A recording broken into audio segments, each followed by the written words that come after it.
Les saludo muy cordialmente y estoy muy encantada de presentar nuevamente un video que espero que les sea de utilidad. En esta ocasión vamos a abordar el tema de las opiniones individuales, cómo se forman y cómo se transforman, cómo puede cambiar una persona de opinión o qué tipos de personas pueden ser resistentes al cambio. También vamos a agregar en este video un ejemplo práctico donde podemos aplicar todos los conceptos y categorías que voy a exponer brevemente. ¿Ok? En primer lugar, nos referimos a la perspectiva transaccional de la formación de opiniones. ¿Por qué hablamos de perspectiva transaccional? ¿A qué se refiere este término? Concretamente, quiere dar a entender que la opinión no se forma mediante un proceso monolítico y unívoco ni uniforme entre todas las personas, ¿verdad? Las opiniones más bien son un resultado de unas transacciones, de unos intercambios entre estados psicológicos internos, obviamente, de las personas y las circunstancias externas, de la forma como transcurre la dinámica entre lo que sería el ambiente externo, el entorno de la persona y su psicología, su personalidad y elementos introspectivos de su carácter, va a resultar un tipo de opinión.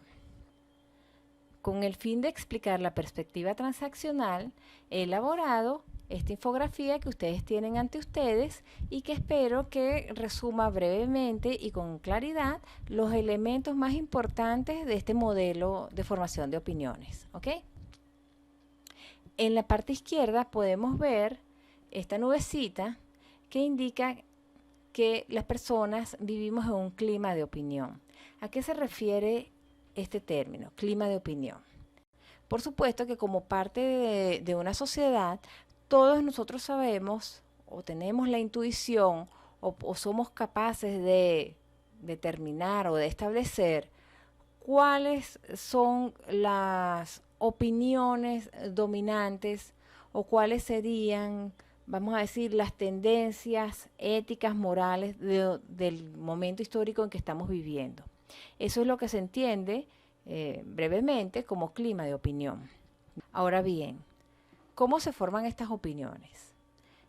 Se generan a partir de una dinámica entre tres elementos. En primer lugar, uno de estos elementos es el que tiene que ver con las circunstancias de las personas. ¿A qué nos referimos con las circunstancias de las personas?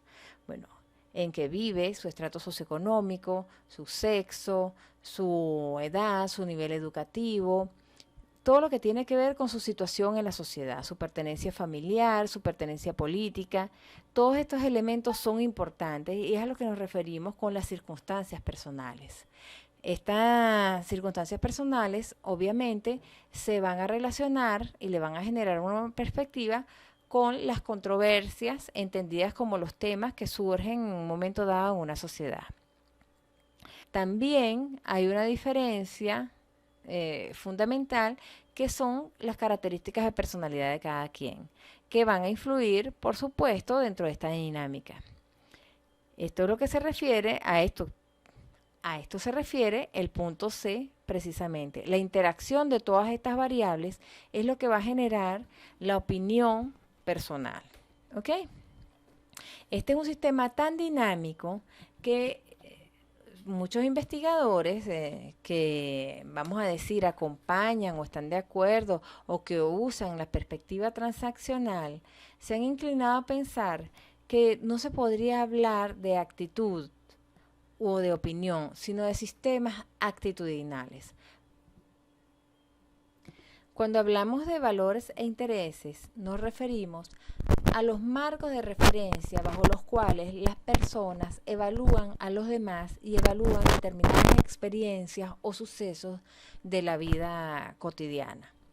Los valores, como ustedes saben, son una actitud de alguna manera modalizada, es decir, algo que juzga como bueno o malo una situación a una persona. Es decir, es un patrón por el cual se juzga la bondad moral de una situación, de una persona o de un evento. Los intereses, por su parte, también son marcos referenciales para evaluar, pero tienen un fin instrumental. Tiene que ver con lo que le conviene a una persona o lo que no le conviene. Pasando al segundo punto, los conocimientos y las creencias se diferencian de los anteriores en que no necesariamente tienen un valor evaluativo o moral. Los conocimientos concretamente se refieren a los elementos cognitivos que tienen un valor de verdad. La creencia para el individuo puede tener un valor de verdad, pero no necesariamente esto se refleja para el resto de la sociedad. Los sentimientos, bueno, hablan más o menos por sí mismos, se refieren al campo afectivo de las personas y por supuesto van desde el extremo negativo al extremo positivo. Por último, el comportamiento, pues tiene que ver con vamos a decir, la manifestación externa de la personalidad de cada quien. Por supuesto, estas opiniones no son necesariamente constantes a lo largo de la vida de una persona. Pueden cambiar, inclusive pueden cambiar en un plazo de tiempo corto o pueden cambiar en un lapso de tiempo más largo. Hay elementos que son diferenciadores necesariamente en las opiniones de las personas. Uno de ellos, fundamentalmente, como les dije antes, es la edad. Generalmente una persona de joven va a tener un tipo de opinión que pudiera cambiar a medida que esa persona va adquiriendo madurez. La educación, el nivel educativo también es un elemento sumamente importante para la fijación de las opiniones. Por último, un elemento que también es muy importante tiene que ver con la experiencia personal. Es determinante de la experiencia vivida, sobre todo si es en términos traumáticos o si la persona ha tenido una profunda impresión en una experiencia vital para el cambio de opinión, que es el tópico siguiente que vamos a abordar. ¿Por qué una persona cambia de opinión? Parece sencillo, pero realmente ha sido un tópico que tiene un fundamental interés, sobre todo para las personas que trabajan precisamente en la promoción de ciertos liderazgos, en la promoción de figuras, en lo que tiene que ver con la imagen pública de personalidades. Nosotros lo podemos ver de alguna manera como algo natural. Todos hemos cambiado de opinión con respecto a un tópico más o menos trivial a lo largo de nuestra vida. Pero para la opinión pública, en lo que tiene que ver con la dimensión política y para la comunicación social, es muy importante y es un tema bastante complejo saber qué fenómeno, qué elemento es el que produce el cambio de opinión.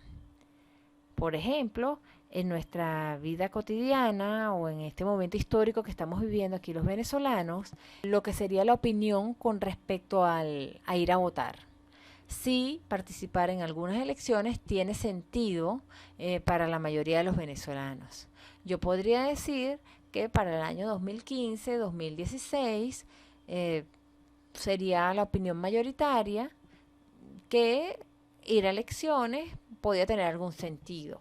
Ahora, en el tiempo transcurrido entre esos años y el presente, seguramente la opinión ha cambiado y eso tiene unas importantes consecuencias en la vida política de nuestra nación. La teoría de la armonía fue desarrollada en la segunda mitad del siglo XX y tiene que ver con que nosotros los seres humanos tendemos a que nuestros sistemas de creencias sean coincidentes, estén en armonía entre sí. Y por lo tanto, esta teoría analiza, y leo aquí a Crespi, analiza las percepciones interpersonales en términos de reciprocidad, de aprecio o desaprecio mutuo y algún objeto. Cuando estas percepciones son coherentemente positivas o coherentemente negativas, existe armonía y el sistema es estable. Cuando son incoherentes, el sistema no está en armonía y el cambio se produce como una consecuencia del esfuerzo por establecer la armonía. Es decir, nosotros los seres humanos vamos a buscar sobre todo lo que es la estabilidad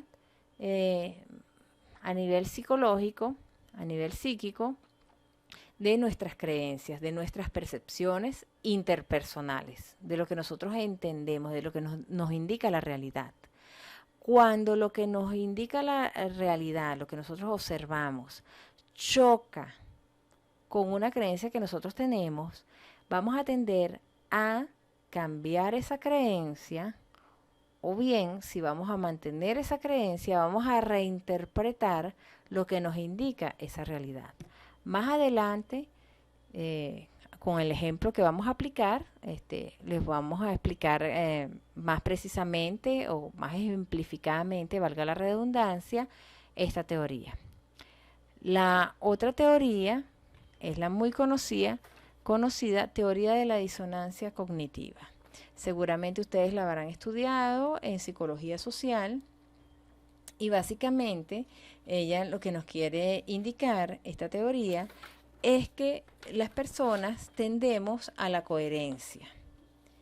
¿En qué sentido? Nosotros tenemos una tensión que se nos va a producir cuando tenemos dos elementos de creencias que no están de acuerdo entre sí. Esta tensión es incómoda, digamos, para nuestra psicología, y nosotros como seres humanos vamos a tratar de reducir la tensión entre estas dos creencias. La teoría de la conservación de la energía psicológica parte de la premisa de que nosotros los seres humanos no tenemos una disposición de energía infinita, sino que nosotros tenemos un quantum energético que es concreto, ¿verdad? Concreto y finito. Y vamos a hacer lo posible por conservar esa energía. Por supuesto que los elementos discordantes con nuestras percepciones, con nuestras creencias, nos restan energía e implican un desgaste emocional, un desgaste psicológico, un desgaste personal.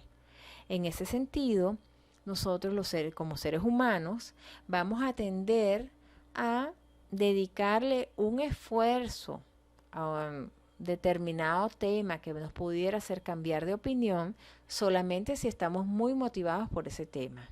Si es un tema que a nosotros no nos motiva, vamos a tender a alejarnos o a no ocuparnos de ese tema porque nos ocasiona un desgaste. Esto es, dicho en palabras sencillas, lo que implica esta teoría. Algo muy importante que nosotros debemos tener claro es que más allá de las teorías que puedan desarrollarse para explicar los cambios de opinión, por muy certeras que ellas puedan ser y por muy comprobadas que puedan estar, nunca van a tener una certeza de 100%. ¿Por qué? Porque no se puede predecir en un 100% lo que hará una persona. Recuerden que la naturaleza humana es única y particular en cada persona y realmente no está sujeta en una totalidad pues al rigor de un comportamiento que nosotros podamos mensurar. Siempre estará la riqueza del alma, de la personalidad, del espíritu de cada quien. Y por eso estas teorías nunca van a tener una certeza de un 100%.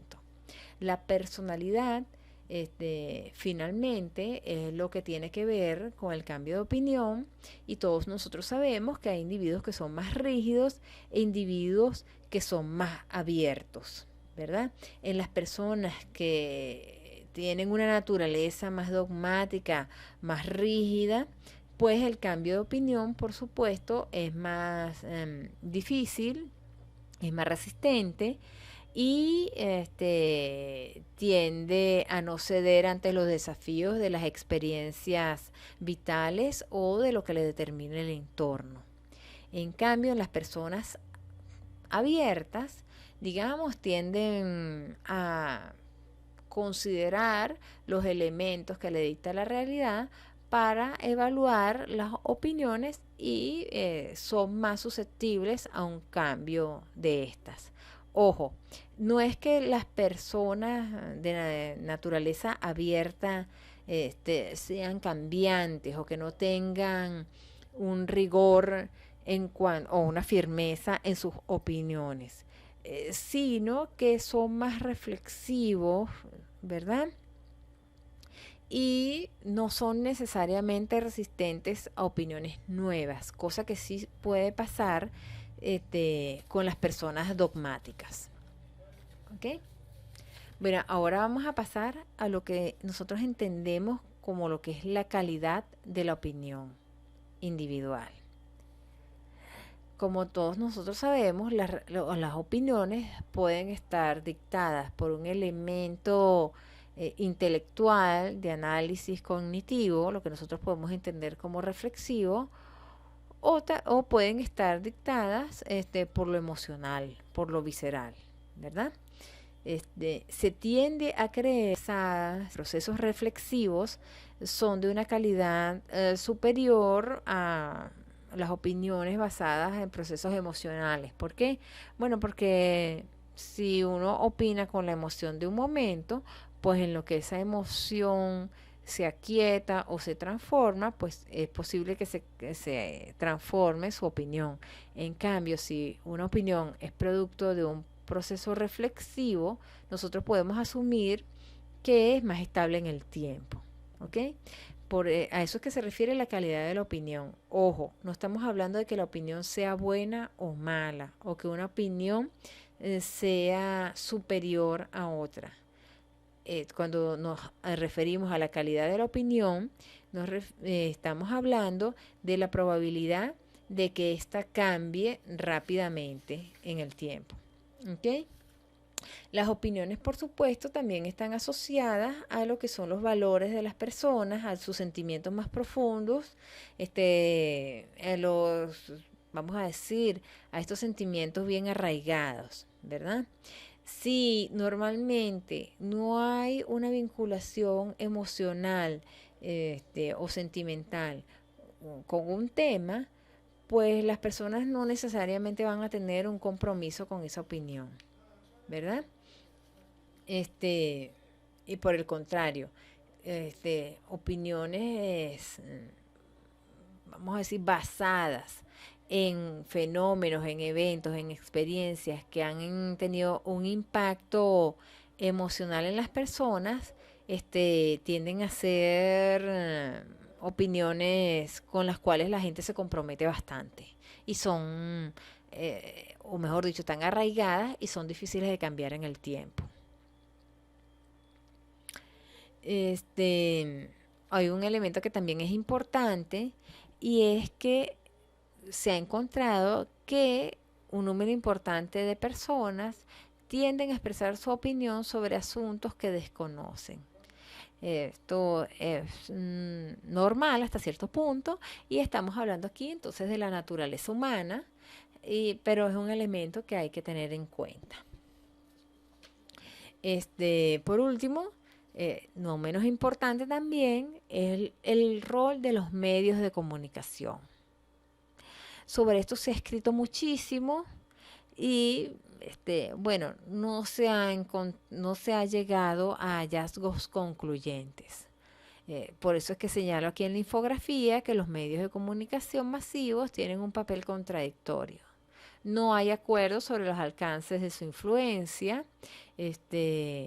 Hay una serie de teorías y explicaciones que se engloban en lo que nosotros entendemos como la teoría de los efectos mínimos, que dice que más allá de los esfuerzos que se hagan a través de los medios de comunicación por, digamos, proponer un tipo de realidad o por imponer un tipo de opinión, la gente va a pensar o analizar autónomamente, va a pasar por un proceso de reflexión autónomo y que los medios de comunicación no van a tener mayor efecto sobre ellos. Por otra parte, las teorías que se llaman el agenda setting. Estas teorías destacan, vamos a decir, que los medios de comunicación sí tendrían un efecto en la opinión de las personas. ya sea por influir en los aspectos cognitivos, mayormente, y en menor grado en los aspectos afectivos o sentimentales, emocionales de las personas. Entonces, finalmente, ¿qué es la opinión? La opinión es el resultado de las transacciones entre estados psicológicos internos y circunstancias externas. Algo que vamos a ver en un próximo video es cómo esas opiniones individuales pueden convertirse en una acción colectiva. En este video que humildemente les presento, lo que me interesaba trabajar es cómo se forman y se transforman las opiniones individuales.